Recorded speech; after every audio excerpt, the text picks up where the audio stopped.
I'm Matthew McCabe. Welcome to Miracle Voices. Each episode, we will be delving into stories of forgiveness, healing, and transformation that have come about from integrating the principles of the book, A Course in Miracles. If you want to learn more about A Course in Miracles, visit www.acim.org. If you'd like to visit the Miracle Voices site, please go to www.miraclevoices.org. If you feel inspired to make a love offering, please visit us at miraclevoices.org/donate. All donations go to support the work of the Foundation for Inner Peace, the publisher of A Course in Miracles. Now here's your program. Hello, everybody, and welcome back to another edition of Miracle Voices. This is your co-host, Matt McCabe, and I'm here with my co-host, Tam Morgan. Tam, how you doing today? Doing so well. I'm really happy to be here today. Me too. Yay. Me too. And our guest today is Steve Vai. Steve, welcome to Miracle Voices. Hey. Really nice to be here, Matt and Tam. Thank you so much. Yay. Thank you for and coming. for those music fans out there, when I saw the email coming with Steve's name on it, I'm like, oh, there's a lot of people named Steve Vai. This can't be the musician. And sure enough, it is the famous musician, Steve Vai. So that's what we're talking to today. It's exciting.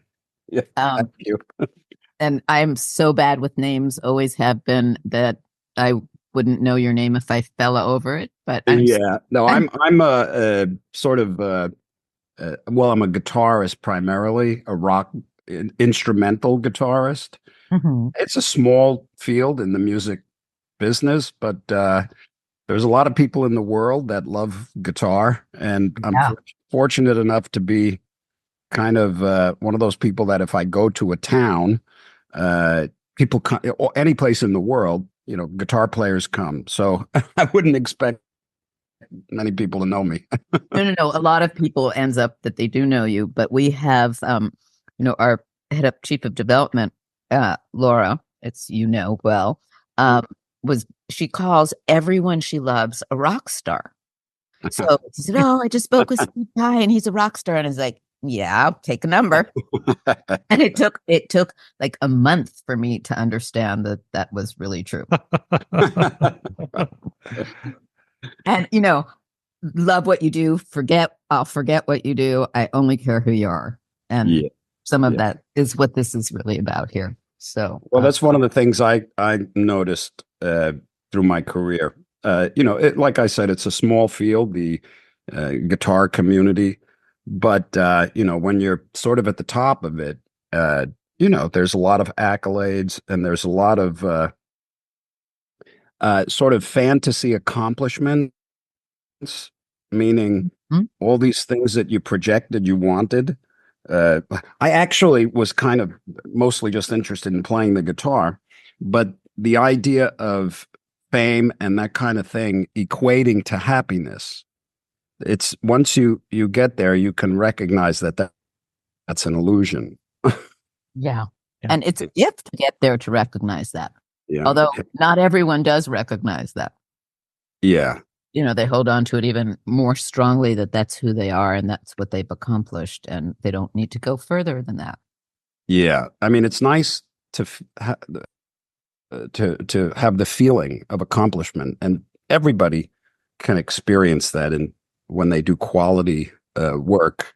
But fame, when you depend upon it for your identity, it's a slippery slope. Yeah. Yeah. Absolutely. Because there's never enough of it for the ego. It's kind of ethereal too. It's kind of like grabbing at a cloud or something. Yeah. Yeah. And then there's so many people out there who don't really get it, and they don't have it's like someone saying money doesn't buy you everything or anything, and people are going, yeah, but I want it to find that out. Right. Yeah. And they're still holding on to that. So, but it is nice for a fulfillment of that to bring you to realizing, guess what? Yeah. I was very fortunate because when I was younger, I just fell in love with music and the guitar, and I had no real aspirations for the future. I had fantasies. I loved the idea of being on stage and playing and moving a certain way, but I just loved playing and exploring, and everything that happened in my career kind of came as a result of that. The success was a consequence of just loving what I was doing.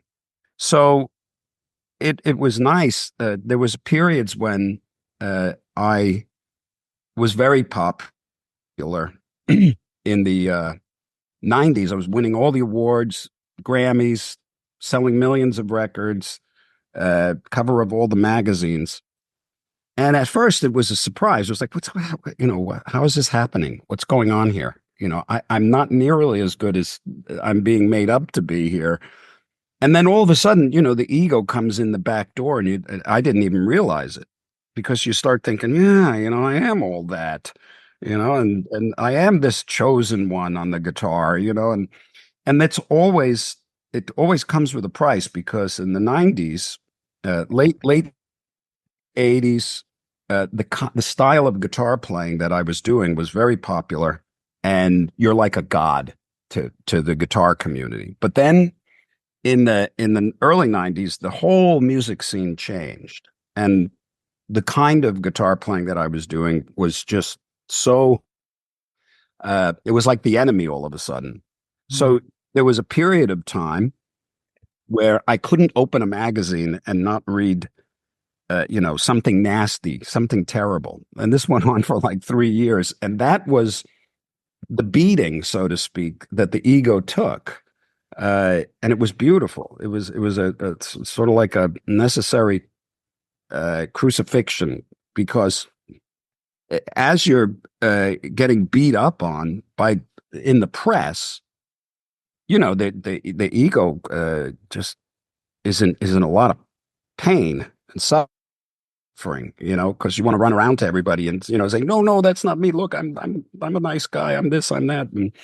But through it all, I was fortunate enough to just kind of continue to make the music that was interesting to me. And within time, I was able to, the scenes changed again, and I just kept playing and trying to do innovative things. And I was able to kind of rebound out of that period. But it was vital in my spiritual development, because I was able to recognize the things that we think are not necessarily it. That brings us to, how did you find the course? Yes. Well, probably about, I was a spiritual seeker as long as I remember, even as a little boy. I remember being 6 years old and walking out onto the front lawn and just thinking, okay, what's going on? What is going on here? Why am I here? What is all this?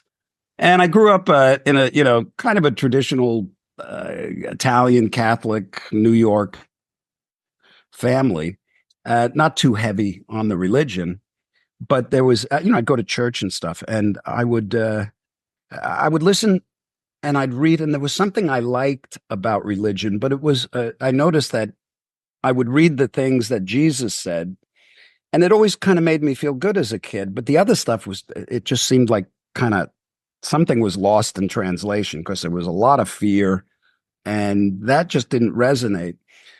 So then through my teenage years, I was always interested in spiritual things, but I didn't know what that meant, because I only knew religion. But I was also deteriorating psychologically. I was going through, there was something very heavy and weighty that represented a darkness, a depression. And it really peaked when I was 20. So I don't know what it was. I had a lot of things going on in my life that were very nice. My career was taking off. But these things, depression doesn't care about any of that stuff. And I don't know what it was, but it peaked at one point, and I found myself trapped in intense depression and anxiety. And I didn't know what it was. And this went on for like a year and just got worse. And when you don't know what an anxiety attack is, and it hits you constantly, you think you're losing your mind, Yes. And so this is what was happening to me. And it got very bad. The suffering, the psychological suffering, you can never measure another person's happiness because you just don't know what's going on in their head, no matter what their external life looks like. And for me, I had a lot of nice friends, liked by a lot of people. I had a lot of friends, great loving family, great job, and I wanted to kill myself, because the suffering becomes so great at some point, you just want to escape, and you start entertaining the idea of oblivion, and this is kind of where I was at, and it got really bad. And one day it was kind of at a peak, and I remember thinking to myself, I kind of surrendered. I hit a rock bottom. And I remember this moment of truth basically, where I was about to do something stupid. And it wasn't a voice, but it was a kind of a recognition of an idea. And the idea sounded like this. This isn't the answer. It's only going to make things worse. You have to figure this out now in this life. Now, I don't know what, but it brought some relief, and that was enough for me to get past that. So then I hit this point where I said, internally, I surrender. I don't know anything. I actually don't know anything. I just want to know the truth. I want to know what's going on. I deserve to know. I wasn't put here to not know what was going on here, what's going on. And it was a plea. And I remember it very vividly because it was an authentic aligning internally. And it said, I don't care how the truth comes to me. I don't care if it comes through a religion, through another person, through, I don't care if it's Jesus or Buddha or whatever. I just want to know. And then a funny thought came into my mind at that moment. And I found myself saying these words, I don't care if it comes from a guy in Germany. And I thought, what does that mean? Why am I thinking that? Well, flash forward many years, I discovered Eckhart Tolle. And he was the real pivotal moment for me. So at that time, when I was 21 now, and that event happened where I kind of surrendered, things started to change. The most mysterious thing happened was a book arrived in the mail, and it was a book called The Magic in Your Mind by U.S. Anderson. And it was the first time I actually read something that gave me some kind of insight into the ego and the self, the true self. I didn't really understand it, but it led me to this great little bookstore in Hollywood called the Bodhi Tree. And this was a metaphysical bookstore that had everything, all sorts of, stuff on everything, astrology, pyramids, UFOs, Eastern philosophies, witchcraft, just everything, religions, the world's religion. So I basically, would live at the Bodhi Tree, buy all these books. And the Eastern philosophy, at first I was very much into the New Age stuff and was, fasting and writing down dreams and trying to astral project, all that fascinating stuff. But it was helpful because I became a vegetarian. I completely changed my life. I started to exercise and things mentally started improving. I started to find little moments of euphoria, actually, and then that went on, and then the fame came, and the ego came right in the back door. You don't even know it, and that represented a whole different challenge. And years later, the suffering, it never came back the way it was. But when I discovered Eckhart about 20 years ago, that changed everything for me. That was a game changer. And I can remember the moment where I first time I saw and heard him, I put in this DVD called The Illusion of Time.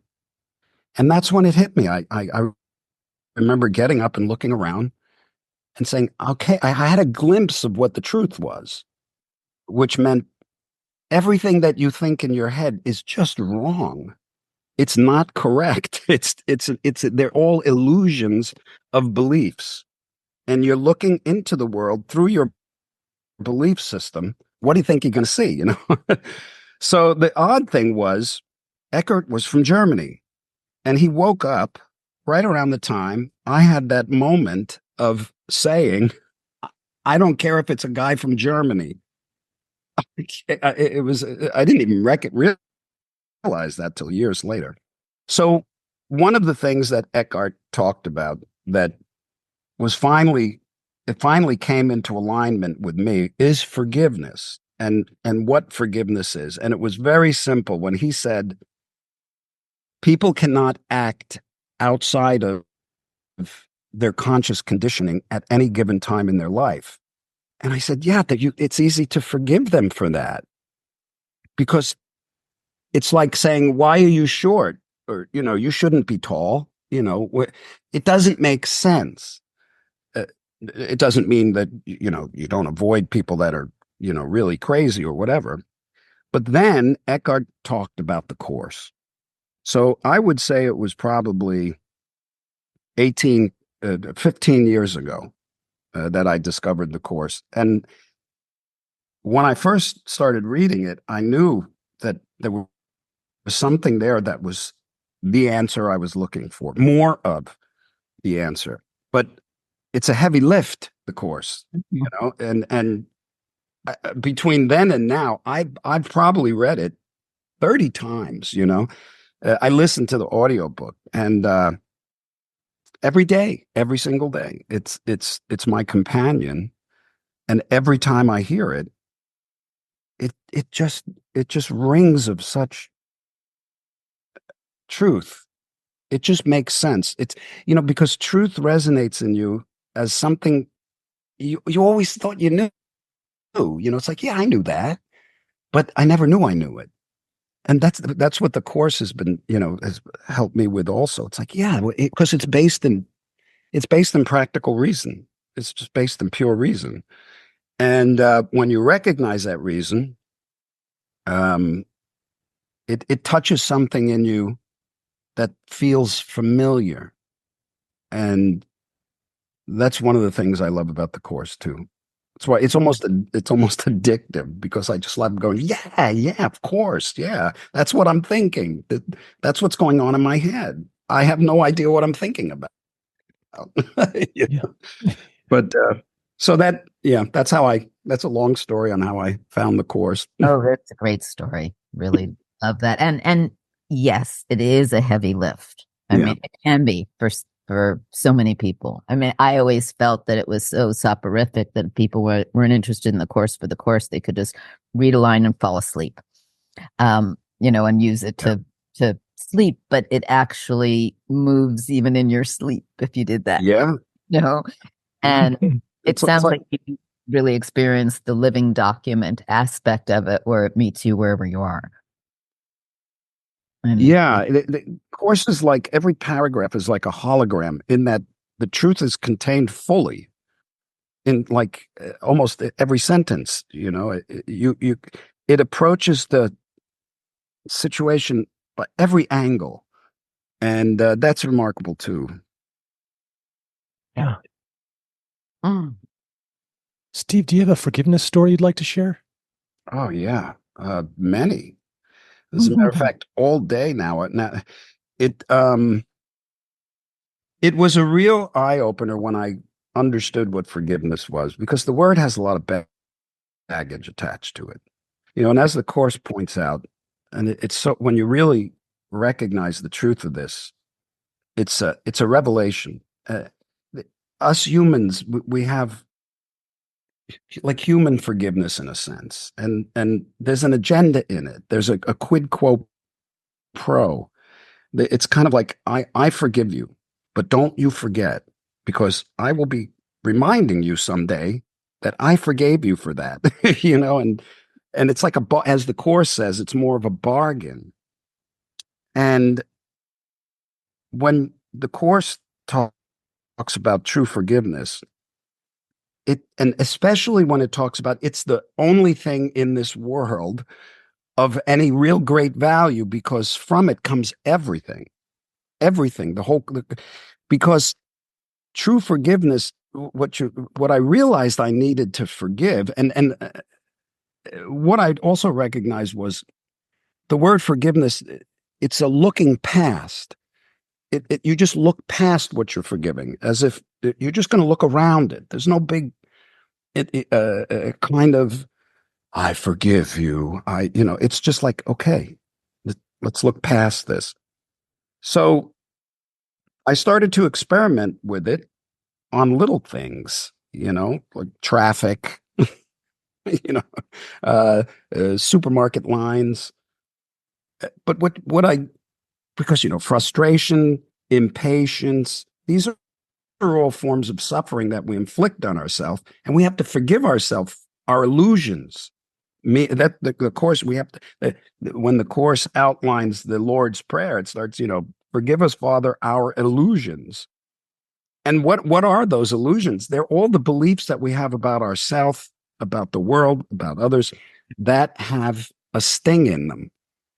And this is all a form of suffering. And when you look past these things, you realize you're taking your power back from them.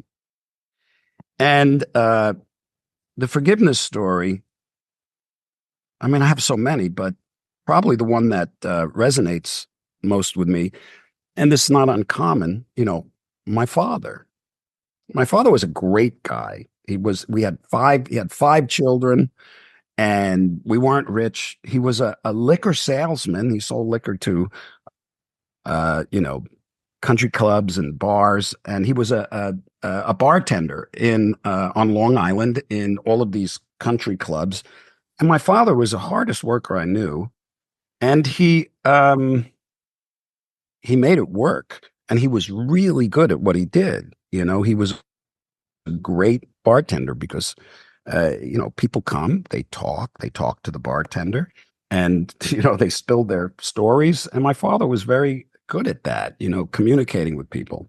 But as an attribute of being a liquor salesman and a bartender, he got into the drinking game. And people start with alcohol and drugs for different reasons. Sometimes it's just to escape the hell in their mind, and sometimes they slip into it.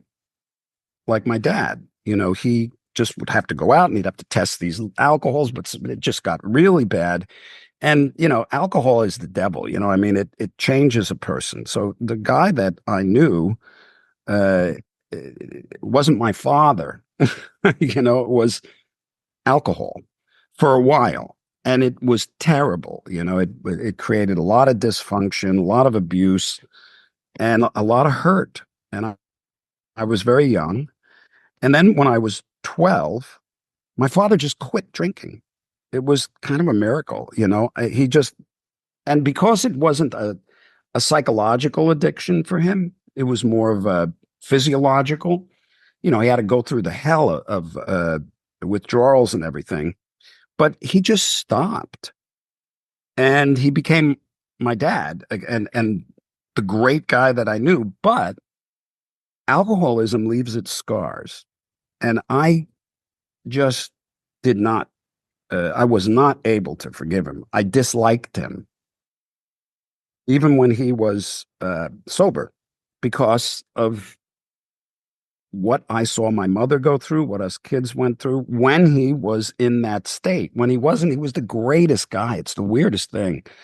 Eventually, it took a lot of time for me I was fortunate that he was able to live long enough. He lived to be like 83, that I grew into a young man, and he was able to see my success. He was very supportive of my whole career ever since I was a kid.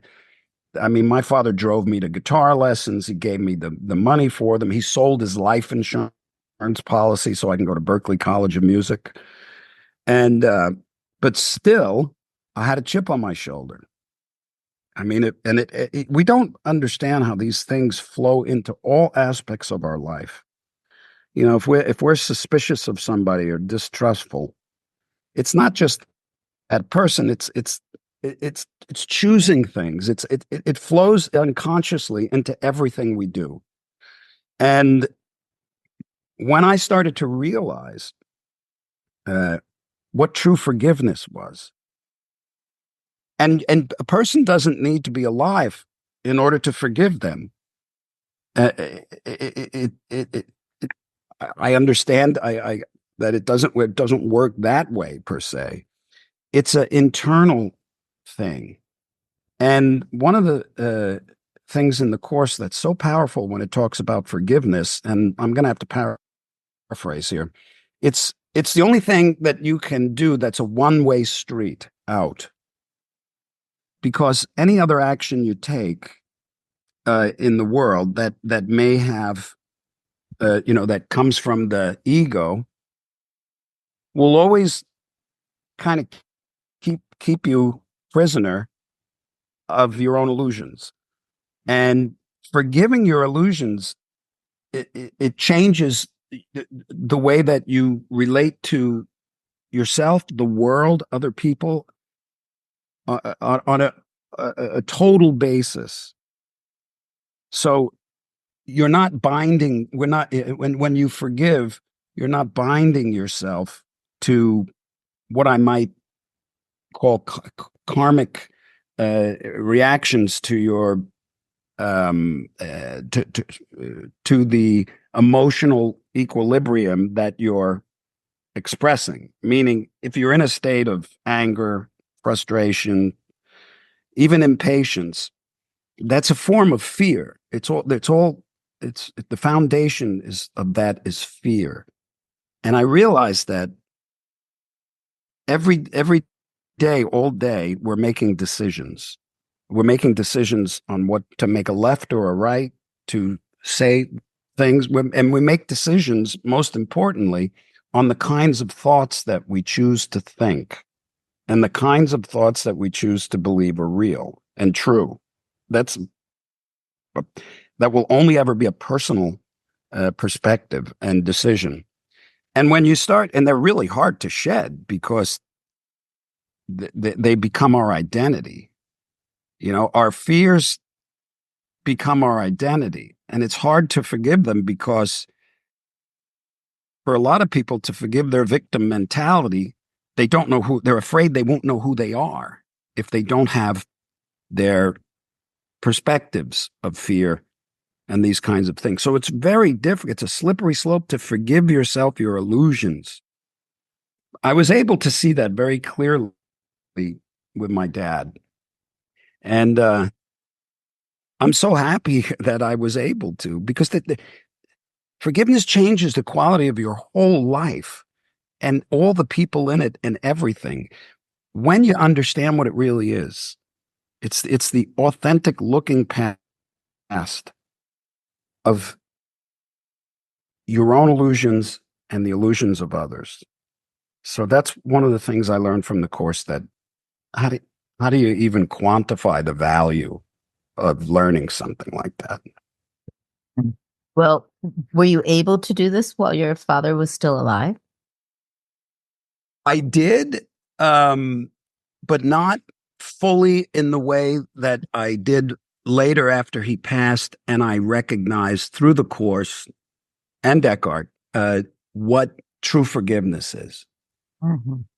Because I feel I now, you know, of course, I still have an ego, and I still am unconscious to my own illusions, and some of the secrets that I might have that I don't even recognize are there. But I think it's safe for me to say I totally forgive my father. There's nothing to forgive, you know, and that's real forgiveness, when you recognize that there's nothing to forgive in reality.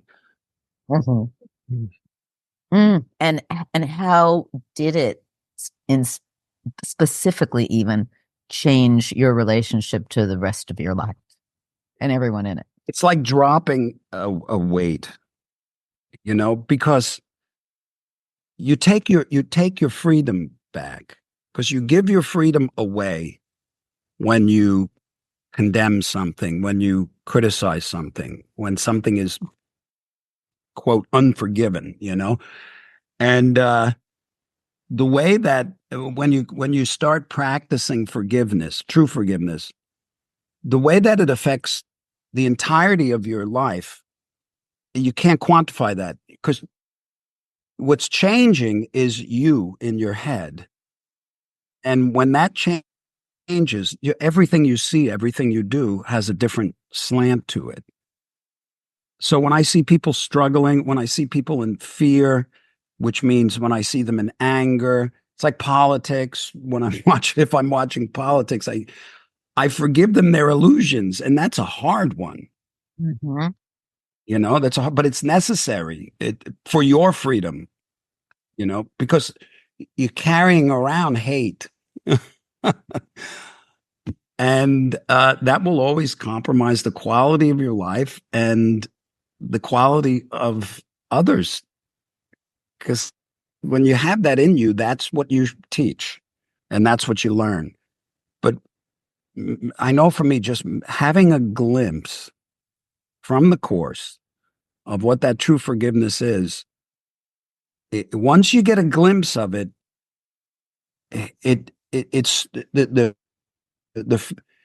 sense of freedom, of personal freedom that comes with that glimpse, it can become intoxicating. It's like, you mean I can just be me and allow everybody else to be them?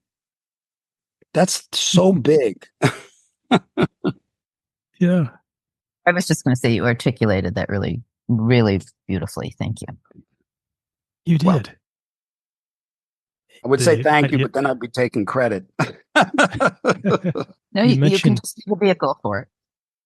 Yeah. You mentioned true forgiveness, Steve. Can you just compare that to what you would consider not true forgiveness for listeners? It would be difficult for a listener to understand unless they actually were able to glimpse both sides of the coin. And forgive me when I say human forgiveness. That's just a moniker I'm putting on the ego's idea of forgiveness.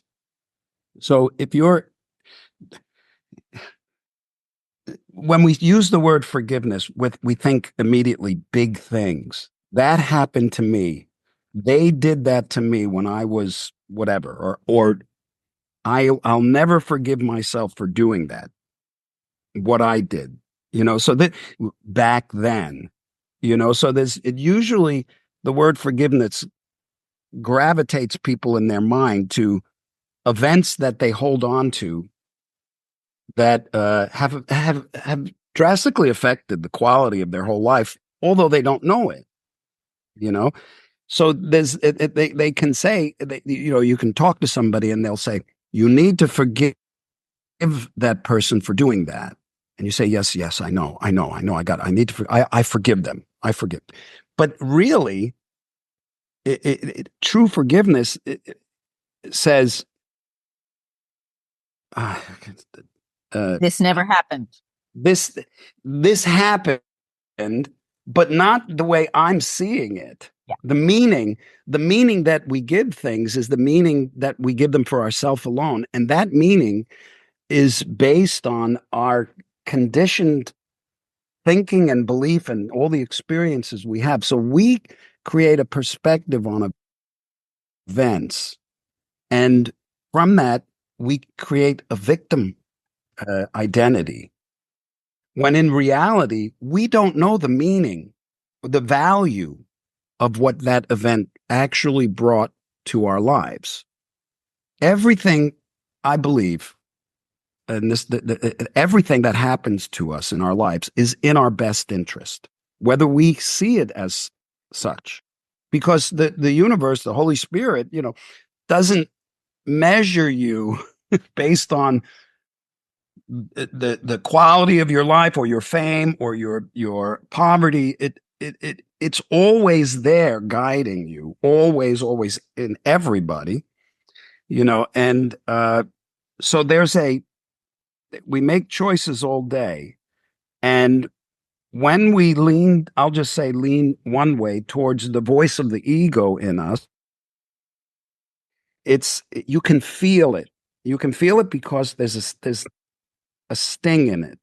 So when you believe you're forgiving somebody for something they did, you may it may bring a little bit of peace to your mind because you're saying that in your head, and that's fine. But if you ever had a chance to tell that person what you really that's still there, sort of.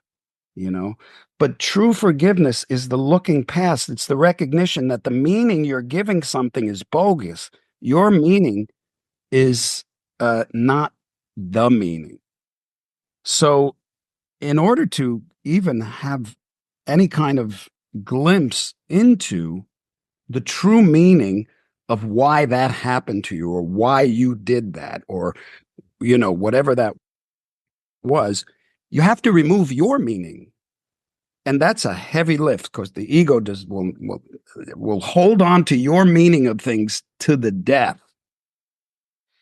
So that's why suffering can be your greatest spiritual teacher, because but that's the way it was for me, because it becomes so bad. You have to surrender. You have to surrender to the fact that you don't know the real meaning. I was talking to a guy just last night, actually, who was telling me the story about when he was 12, he took his brother out. They were going someplace to buy some candy or something, and they crossed this street, and he realized he forgot the money, the older brother. And he said to his younger brother, "You wait here. I'm going to go get the money." So he left and he went, and as he crossed the street, the little brother ran into the street and got hit by a car. Now, the car actually ran over the kid, and he survived. His leg was very messed up, pretty bad for a little while, but he had a complete full recovery. But this man now, 50, still harbored still harbored guilt.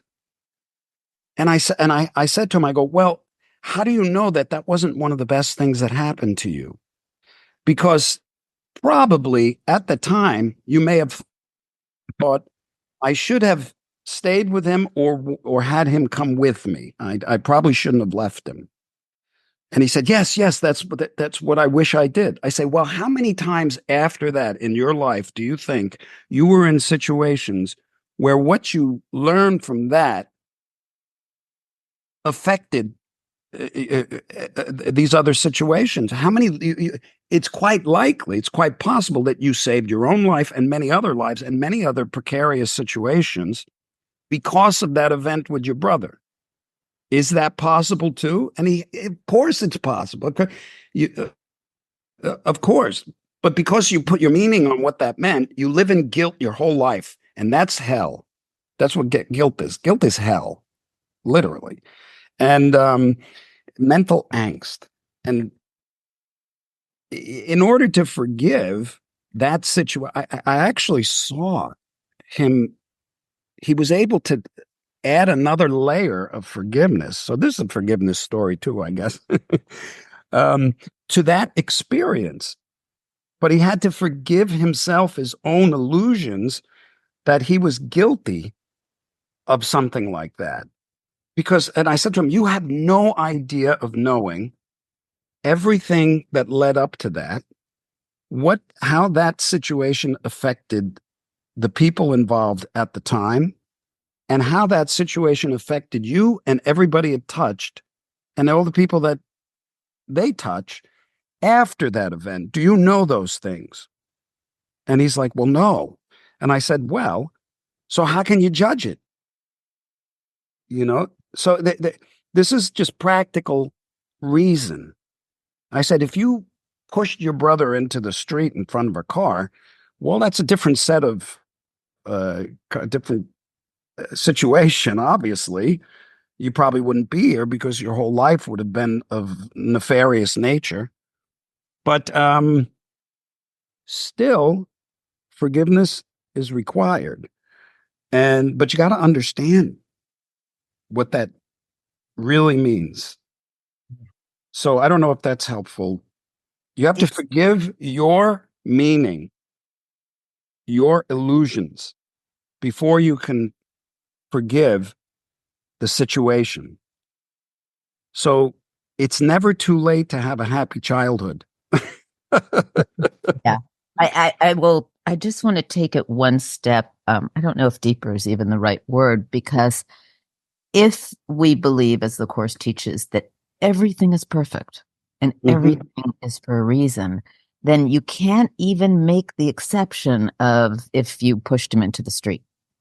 That even that, as horrendous and horrific as it sounds, might have been preordained for a whole other play of events that one would have to learn to forgive themselves for that as well. Exactly. And so there is no exception to the rule. No exceptions. Yeah. I mean, people in prison, for heinous crimes still need to recognize a forgiveness within and understand that everything really is orchestrated and within a larger play of perfection, even if it looks horrendous. And that's where it starts to get super sticky and tricky. I mean, I just still noticed for a second I had to forgive Matt for reminding me that we have listeners when he asked you that question. To tell the listeners, it's like I look past that when we have these. So there's so many nuances throughout our days. Just a few words can trigger, forgive. It's a constant practice. It is. And I mean, I think that's the beauty of the Course, is that it offers a daily discipline of application. And it's not giving you theory, it's giving you applied principles to do this work, so that heavy lifting, the more you exercise it, it becomes lighter and lighter, like a weightlifter, who can absolutely, heavier weights more easily. So I think that was just fabulous. And we don't recognize the things that we don't forgive, like the weather. Yes. I'm in Florida right now, and it's the weather is, it's what it is. It's horrific. It's tragedy. Yes, it is. But even then, the weather doesn't know, that it's bad. At least we don't. Is it bad? I mean, of course there's suffering, and of course we do everything we can. You can forgive it, but it's not going to stop us from doing everything we can to aid, to solve, to help, but for some people, they'll walk outside and it'll just be raining and they'll say it's a bad day. So that's a perspective. It's a judgment. So can you forgive the weather? Everything that you criticize in your head is a perfect subject to practice forgiveness. But you have to imagine what it would be like to look past it. Yes. And also, before even looking past it, everyone's perception about the weather, for instance, could be so different. I remember, my mother so wanted the weather to be beautiful on my wedding day, and I felt my wedding got out of my hands and was orchestrated by a wedding planner and everything else. And when it poured and we couldn't do the outside thing and the train thing, we all had to squish into this meditation room that I really wanted my wedding to be at. I remember going, yes, I have my wedding back. Yes. And a rare time where my mother looked like she wanted to hit me. So it's still our perception, and it's amazing, even the worst events, that someone else can have a different perception of it. Yeah, it's like that with every single thing. Nobody can experience anything but you. And that's why it's not real. Yeah. That's why it's not truth, because there's too many facets of it to rely on, and the underlying truth is steady, and it just is true.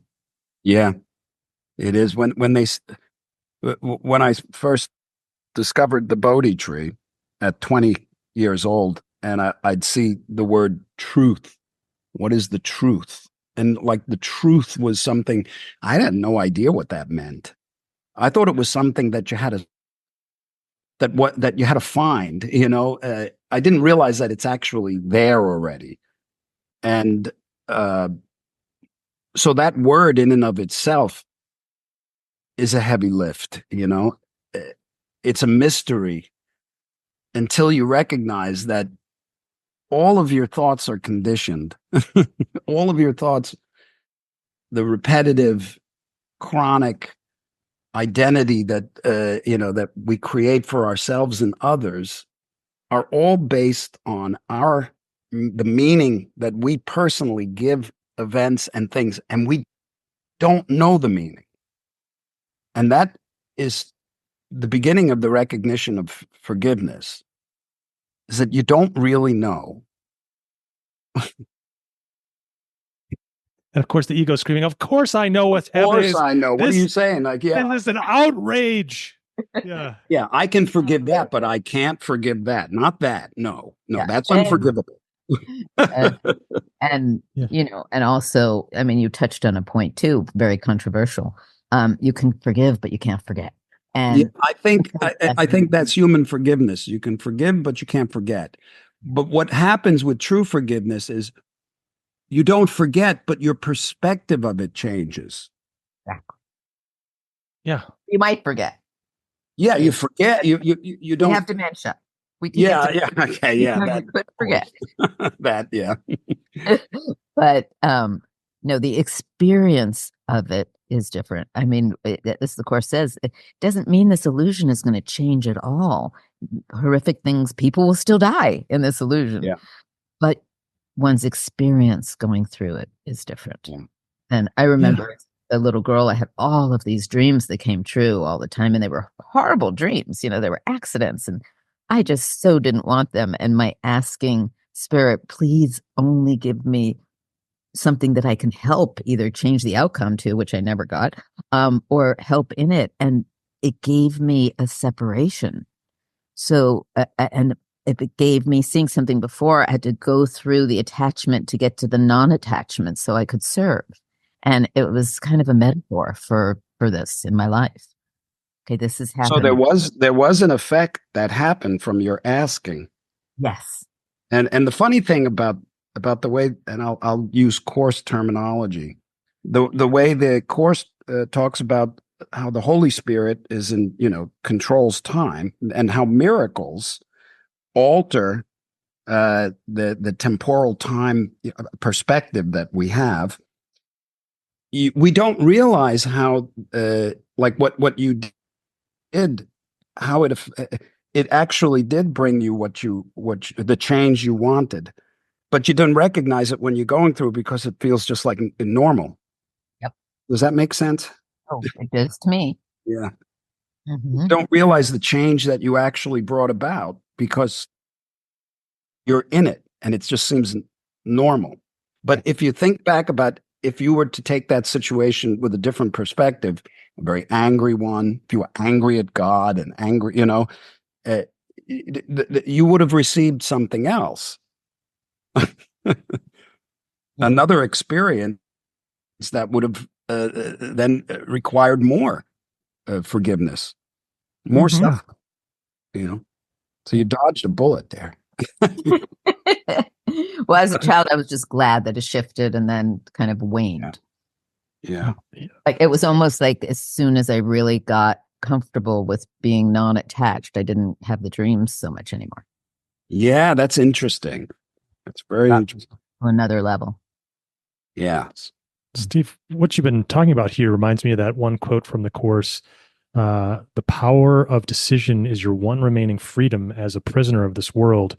You can decide to see it right. What you made of it is not its reality, for reality is only what you gave it. Yeah, and that will be your choice between heaven or hell. Yep. It mentions that too, I think, around that. And that rings so true. We don't realize that, though. We believe that the outside world, that we're separate from it, and that it has power over us. we don't realize that we're we're attracting ourselves to situations that we're in because of the vibration, that our emotional equilibrium, that it's like a loudspeaker that goes out and attracts to us those things that are in kind, experiences that match our emotional equilibrium. And there's no, the universe doesn't discriminate, that our prayer is the way we feel. And that's what we get more of every time. Ask and it is given. That we don't realize how we're asking. We're not asking with the words in our head. That's mental lip service. We're asking with our emotional equilibrium, with the way we feel. So when we're praying, please don't let this happen. I don't want this. I just want. That's fear, and that's what we're praying. That's our prayer. It's a slippery slope to understand how our thoughts create. We don't realize that because we believe we're in a separate little world in our own head. And it's self-perpetuating. It's self-perpetuating, yeah. One of my favorite lines in the course, too, is, you have no private thoughts. Yeah. That's a big one. That's a big one. Steve, what do you do when you get caught in a ego storm? You're frustrated. Maybe a show doesn't go the way you want it to, or something just doesn't go right, and you have a burr under your saddle you can't shake. Is there any practical steps you take to get back on track and back centered into the emotional state you were talking about? Well, that's changed drastically through the years because I always felt that it was the outside world's fault that things went wrong, and or it was my fault that I had a bad show. I mean, sure, that comes on me, but I through the years, this wears away at you. It really dissolves your joy. And there is another way. And once I discovered the course, the way I deal with frustrating situations is changing. First thing that, and this took a long time for me to get to, and I'm work in progress, absolutely. But what I do is I try to ask myself, am I taking this personally? Is what is happening in this situation, whether it's a bad show or it's being ripped off by a promoter or any of the number of things that everybody deals with in different forms in their life. And I just decided that I'm in control of the way I feel. And this is what, the spiritual path can lead you to understand, that you are actually the boss of you. And what that means is not you're the boss of others. It means you're in control of the way that you choose to see things. That will never change, ever, ever. It never has. You're in control. Not even the Holy Spirit or God or Buddha or anybody will disrupt that, because that goes against your freedom to choose. And the freedom to choose is vital, because from it we learn. So one of the things I learned is, when I release resistance to something, which was difficult because the ego does not want to release resistance. That's its badge of honor, Yeah. and you're up against like the universe's greatest foe, and it's an illusion. And that's the first thing I say. Are you taking this personally? And then the thing that I do now is I say to myself, I don't have to say it now. It's an immediate kind of a headspace that I go to. And it's, I have invited my guest and he is here. I will not intrude the past upon my guest. And the guest is the Holy Spirit. You invite your better judgment, so to speak. Like I was saying, everybody has a decision they have to make all day, and you can make the decision to listen to the voice of your higher self. You can call it anything you want. Everybody knows what that is. You don't even have to give it a name, and it's there in everybody that was ever born. You don't need a book. You don't really need anything. You don't need religion. It can be helpful to point it out, but you already have it. You have a voice within you that knows, if you choose to turn to it, that knows the best solution for any situation. But you got to get out of the way. And what that means is your little victim mentality ego you have to recognize what it's doing and forgive it. Just even for a moment, just look past it and just ask. But what I always do when it comes to that time, I turn the other cheek, so to speak, because of course my ego has a pull and it wants to react and it wants to say, oh, no, you don't, or whatever it does, I'll get you, or, whatever the thoughts that it attracts of revenge and all these kinds of, you got to recognize that that's happening. And if you don't, in spiritual circles, that's sort of what's known as being unconscious. You're unconscious to what's going on in your own mind because it's so natural. It's like you're not thinking. Your thoughts are thinking you. They're automatic. They're conditioned. They're really hard to first recognize and then to kick. Lesson 34. Lesson 284. Sorry? Lesson 284. Something. Really weird. My phone is on silent and it just absolutely out of nowhere unsilenced itself and went to Maybe we should investigate this phenomenon. I can elect to change all thoughts that hurt. There it is. Came up out of nowhere. Okay, so that's what I mean. That's like a hologram. And it's on silent. Of course. Yeah. Mm-hmm. If you can recognize if we can recognize the truth of that, can you say that again? I don't know. I didn't say it. Lesson 284. Now it's talking. It's doing. I'm trying to silence the whole thing. It's so weird. Lesson 2. I can elect to change all thoughts that hurt. There it is. There it is. I shouted at you. And yeah, the first line of that lesson says, "Loss is not loss when properly perceived." Yeah, there you have it. Exactly to what Steve's point. Yeah, the whole course is there, and the ego says, "I can elect to change hurtful thoughts, except that one." Sometimes in my rebellious self, which is still alive, less and less so. When there's that one hurtful thought, I just was like, okay, let me indulge for a moment and I'll come back to you later. Yeah. Just give me one moment of it. But that's a big step along the way too. Yeah, but it's still what I call spiritual cutting because I know it's not going to be good for me, even though it feels good. It's like, I know. That's the illusion of the ego.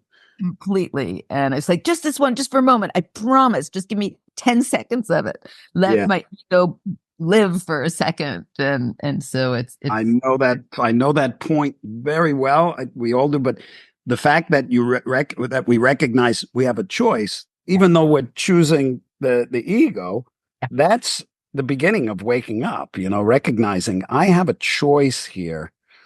And I'm not strong enough at this point, to allow myself to forgive it.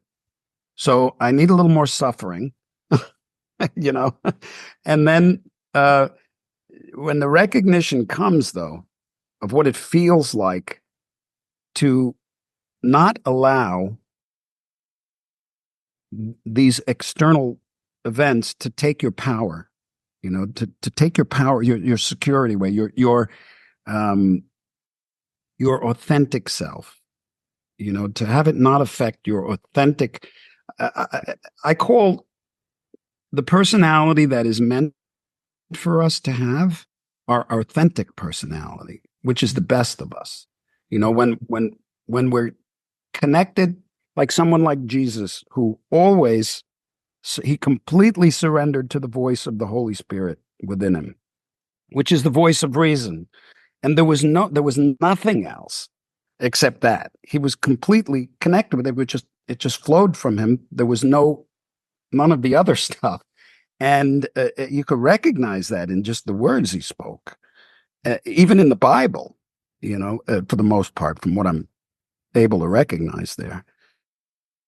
And so that's why he was the example of the Christ, because that Christ consciousness was 100% his perspective. But, also in that moment, when we say, okay, well, then we're going to have to suffer more if we want to give that a little bit more time to get there. I've also learned to recognize that state that I'm about to go into more suffering and I can't let it go. I actually pray for help. That's the only answer, I think. Yeah. I mean, you can go back to more suffering and you will get through it. And, if you're dedicated to the path, and you will move to the more conscious place. But if I am trapped and I can't let go, it's like, please help me let go because I can't do it myself. Yeah. There's a great line in the course that I love that. Yeah. The line about angels rushing in. Well, there's that, but I can see peace instead of this. Yeah. That's my birthday. That's my birthday one. It lands on my birthday, that lesson. Oh, nice. I use that a lot. Yeah. Yeah.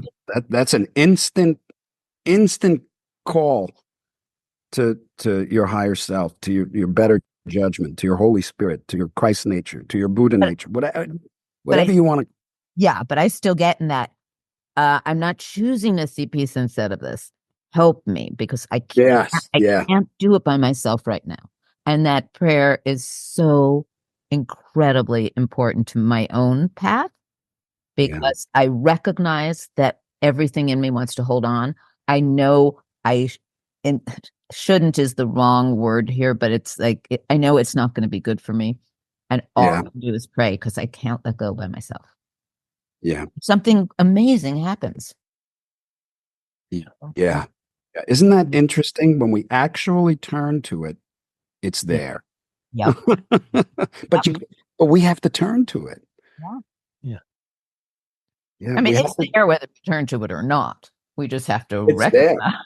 Right. That is back to that resistance, though. The resistance can be so overwhelming that it's like, I don't want to turn to it. I need to attach to this grievance. And exactly. I need to be correct. Mm-hmm. It's a form of insanity. Oh, yeah. Yes. Yeah, it is. Well, Steve, we've come to the point in the interview where we like to ask your favorite comfort food, just for fun. It's almost not even we anymore. It's just Matt. Oh, I love that question. I am in it with you completely, Matt, but your joy and delight in it. It just. Well, comfort food. Asking. Comfort food. I'd have to say mac and cheese. That's a good one. Yeah, with a crusty top. Yeah. Do you like any of the gourmet versions, or just the plain old, like there's the Kraft mac and cheese, there's the, Well, I was fortunate but when I was younger, the Kraft mac and cheese, that did it. But my wife is such a good cook that through the years, she weaned me off of that. And now I'm spoiled because her mac and cheese is as comfort food as it gets. Yes. My mother always used to point out that using the word spoiled is like a piece of rotten fruit. And you're not spoiled. You're just accustomed to something that is more expensive for you. More discerning. Yes. No judgments here. Yeah. No spoiling. Yeah. But that's great. And is your wife a course student as well? Well, we've been together for like 45 years, and she wasn't the seeker that I was, but she got residual stuff all through the years, and she like, okay, what are you doing now, Steve? And she'd pick up certain things. I remember many years ago when I discovered Abraham Hicks, she really resonated with that.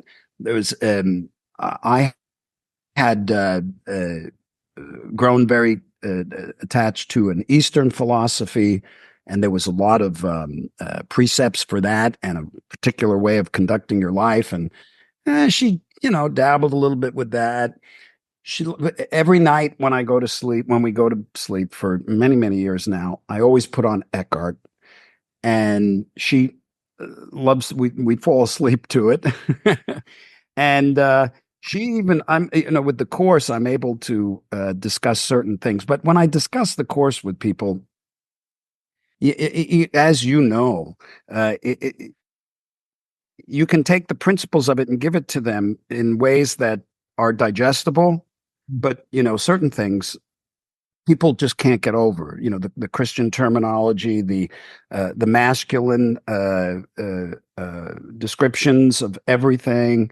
They can hold that as something that they can foo-foo, well, that's just a bunch of, but the principles are as bulletproof as existence itself.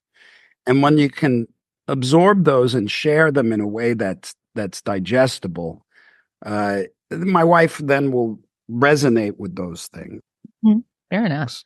Fair enough. I mean, I always say that the course is like masculine wrapping paper, and as you unwrap it, you find this tremendous feminine spirit. If you have in the world of duality descriptions, yeah, but it's really yeah. strong. You got to kind of get past those things.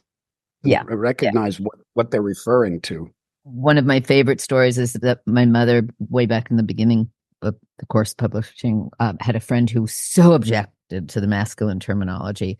And then she got sick and ended up in the hospital. And she spent her entire, I think it was a few months in the hospital, changing every he to she in the course. And when my mother went to visit her at the end of the process, she said, well, what did it do? How do you feel about it now? She said, when I got to the last one, I realized it was really pointless. Yeah, there you go. Yeah. Yeah. Yeah. Yeah. It's for some people it's hard to get over, but it in reality, we're not male or female.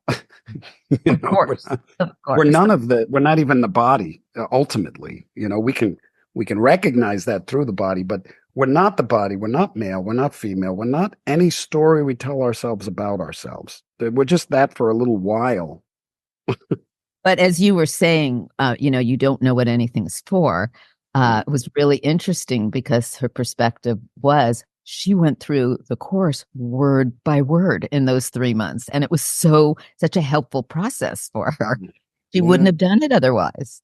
Yeah. Oh, that's so interesting. So it was, she really got the course because she was reading it so thoroughly and so specifically. So imagine the baggage that she was able to drop when she made that recognition. It was huge. And she got out of the hospital. There you have it. Yeah. And that's another real heavy lift with the course is when it says the body is neutral. It's nothing. It doesn't get sick. The mind gets sick. And it has to reflect in the body somehow. So that's a real heavy lift for some people. Yeah. But it just makes sense. Yep. And then the, not mixing levels. Yeah. That's a whole other part within it. But yeah. Oh, well, thank you. I want to go have some mac and cheese. Yeah. Steve, is there anywhere we can point listeners to? You can point listeners to your website or your tour dates or anything like that? Sure. For those that are interested in this kind of thing, I've had a career as a musician and a rock guitar player, as in all these kind of metal bands, big bands in the 80s. And then I started releasing instrumental, basically, music. And I'm considered sort of an electric rock guitar virtuoso. And I've had a lovely, amazing, charmed career, I got to say. And I'm able to travel around the world, and I do. Like I said, I've been on tour for the last 2.5 years, and I'll be out until probably January of 27.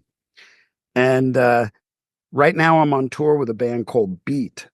And Beat is, it consists of Adrian Ballou on guitar and Tony Levin on bass, who were original members of King Crimson, the band King Crimson.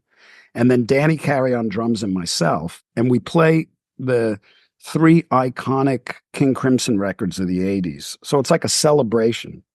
And it's doing so well. I mean, I'm at the Schubert here in Boston. We have a show tomorrow night.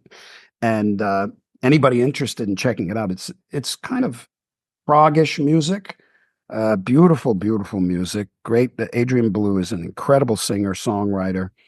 And we're touring right now in North America. Anybody interested in that can check out. Well, I think the tour is sold out, so it might be hard to get tickets, but you can check. Some places still have some tickets available.